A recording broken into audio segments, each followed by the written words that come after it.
Hello बच्चों, मैं दीक्षा श्रीवास्तव। आज मैं आप लोगों को क्लास 12 की चैप्टर 9 की एक्सरसाइज 9.5 का क्वेश्चन नंबर 11 पढ़ाऊंगी। क्वेश्चन नंबर 11 है x plus y d y plus x minus y d x is equal to 0, y is equal to 1 when x is equal to 1। तो ये एक डिफरेंशियल इक्वेशन है। हमें इसे देखना है कि ये होमोजीनियस है या नहीं। अगर होमोजीनियस है तो हमें इसको सॉल्व करना है। और कौन सा सॉल्यूशन फाइंड करना है? इसका पर्टिकुलर सॉल्यूशन फाइंड करना है। अभी तक हम लोग जो सॉल्यूशन फाइंड कर रहे थे वो जनरल सॉल्यूशन था, और ये कैसा सॉल्यूशन इसमें फाइंड करना है? Particular solution. पर्टिकुलर सॉल्यूशन निकालने के लिए क्या करेंगे? पहले तो जनरल सॉल्यूशन ही निकालेंगे, फिर उसमें ये वैल्यूज पुट कर देंगे। ठीक है, तो क्या आ जाएगा? उससे सी की वैल्यू निकल जाए। उसमें जब ये वैल्यूज पुट करेंगे तो उसमें उससे सी की वैल्यू यानी कांस्टेंट की वैल्यू निकलेगी, और वो कांस्टेंट की वैल्यू वहां पे रख देंगे तो हमारी क्या आ जाएगी? Particular solution. ठीक है, तो इसको पहले चेक करते हैं कि ये होमोजीनियस है या नहीं। तो इसको कैसे चेक करेंगे होमोजीनियस है या नहीं? इसके लिए क्या करेंगे? x प्लस वाई, इसको d y by d x वाले टर्म का बनाएंगे, इसको इधर भेज देंगे तो यहाँ पे हो जाएगा minus x minus y d x. ठीक है, तो d y by d x हो जाएगा, इसका माइनस का अंदर मल्टीप्लाई कर दो तो y माइनस एक्स अपॉन में y प्लस एक्स। ठीक है, ये हो जाएगा। अब यहाँ से x कॉमन ले लो तो यहाँ पे आ जाएगा y बाई एक्स माइनस 1, और नीचे से x कॉमन लोगे तो y by x plus 1। x से x कट जाएगा और यहाँ पे क्या रहेगा? x की पावर 0। तो ये कैसा फंक्शन आ गया? x की पावर 0 और function of y by x. तो हमारे पास जब भी 0 डिग्री का कोई फंक्शन आता है तो उसको हम लोग क्या कहते हैं? मतलब 0 डिग्री का कोई डिफरेंशियल इक्वेशन आता है तो हम उसको क्या कहते हैं? Homogeneous differential equation. अब हमको इसको सॉल्व करना है, तो सॉल्व करने के लिए क्या करेंगे? पुट करेंगे y is equal to v x. ठीक है, तो d y by d x क्या हो जाएगा? v plus x d v by d x. अब ये वैल्यूज यहाँ पे पुट करते हैं। ठीक है, तो v d y by d x की जगह पे क्या हो जाएगा? v plus x d v by d x, और इसकी जगह पे क्या हो जाएगा? इसकी जगह पे हो जाएगा यहाँ पे y बाई एक्स की जगह पे क्या आएगा? y बाई एक्स की यहाँ से वैल्यू निकालेंगे तो क्या आ जाएगी? v। तो यहाँ पे हो जाएगा v माइनस 1 अपॉन में v प्लस 1। x की पावर 0 तो 1 ही हो जाएगा। ठीक है, अब इस v को इधर भेज दो तो x d v by d x is equal to v minus 1 upon में v प्लस 1 माइनस v। ठीक है, तो यहाँ से हो जाएगा, अब एलसीएम ले लो तो x d v by d x, यहाँ पे v minus 1 minus v square minus v, और अपॉन में v प्लस 1। ठीक है, तो यहाँ से x d v by d x आ जाएगा, v से v कट जाएगा और यहाँ पे minus v square plus 1 upon में v प्लस 1। अब v वाले टर्म को एक साइड कर लो और x वाले टर्म को एक साइड कर लो। ठीक है, तो v वाले टर्म को एक साइड करेंगे तो v प्लस 1 अपॉन में v स्क्वायर प्लस 1 माइनस रहेगा dv is equal to 1 by x dx। ठीक है, ये आ गया। अब बोथ साइड इंटीग्रेट कर दो, तो बोथ साइड इंटीग्रेट करेंगे तो यहाँ पे ये वाला एडिशन को डिस्ट्रीब्यूट करते हैं ना हम लोग, जैसे a plus B by C हो तो a by C plus B by C करते हैं, तो इसको भी इसी तरह करेंगे, एडिशन और इंटीग्रेशन को डिस्ट्रीब्यूट कर देंगे। ठीक है, तो यहाँ पे क्या आ जाएगा?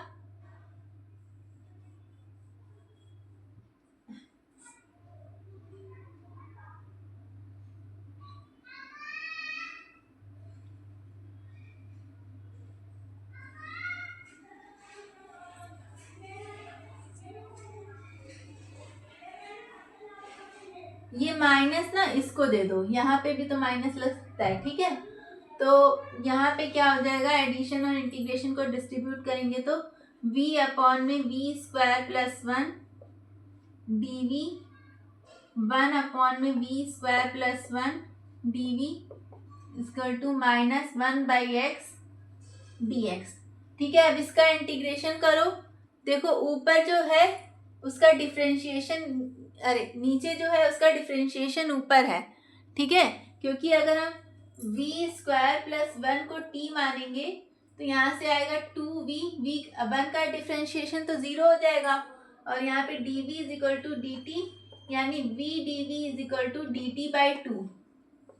ठीक है, तो यहाँ पे अगर हम पुट करेंगे तो 1/2 v dv की जगह dt और v² + 1 की जगह t आ जाएगा। ठीक है, तो dt/t का इंटीग्रेशन क्या होता है? log t, log mod t। तो यहाँ पे हो जाएगा 1/2 log mod t की वैल्यू क्या है? v² + 1।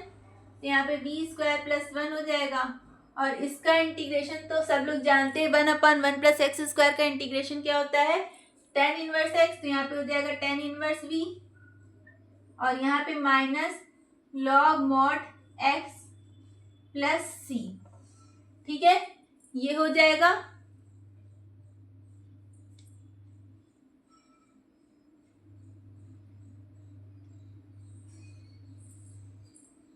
अब यहाँ पे देखो,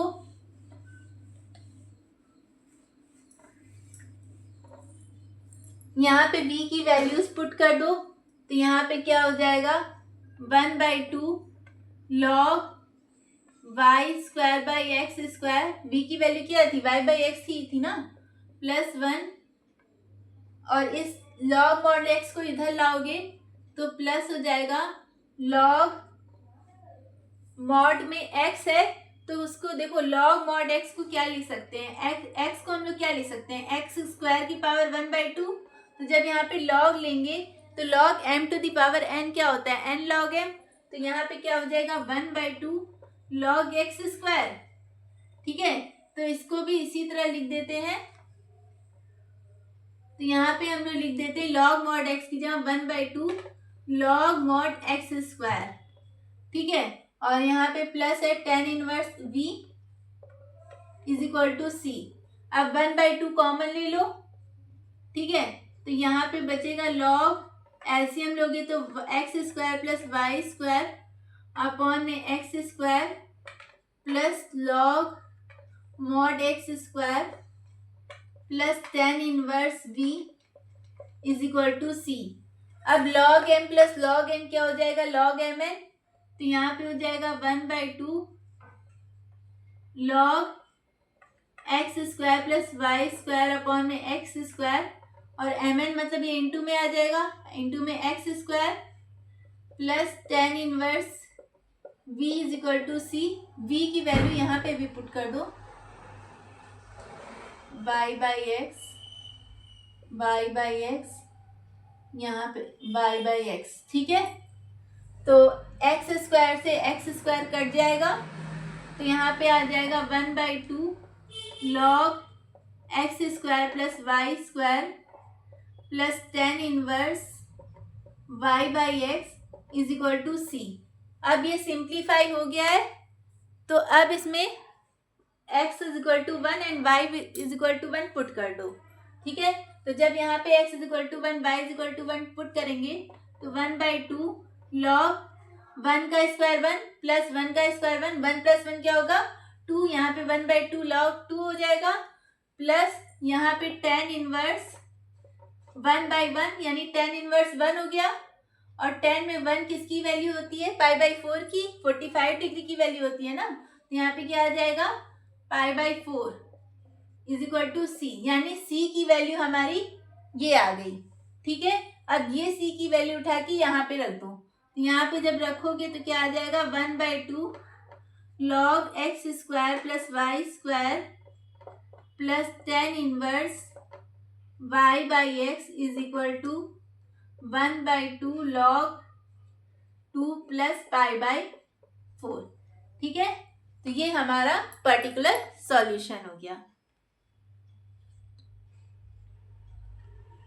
ठीक है, तो अगर आप लोगों को मेरा वीडियो पसंद आता है तो प्लीज़ लाइक, शेयर और सब्सक्राइब करें। अगर आप लोग मेरे चैनल पर नए हैं तो ज़रूर से ज़रूर सब्सक्राइब करें और कमेंट करें। Thank you.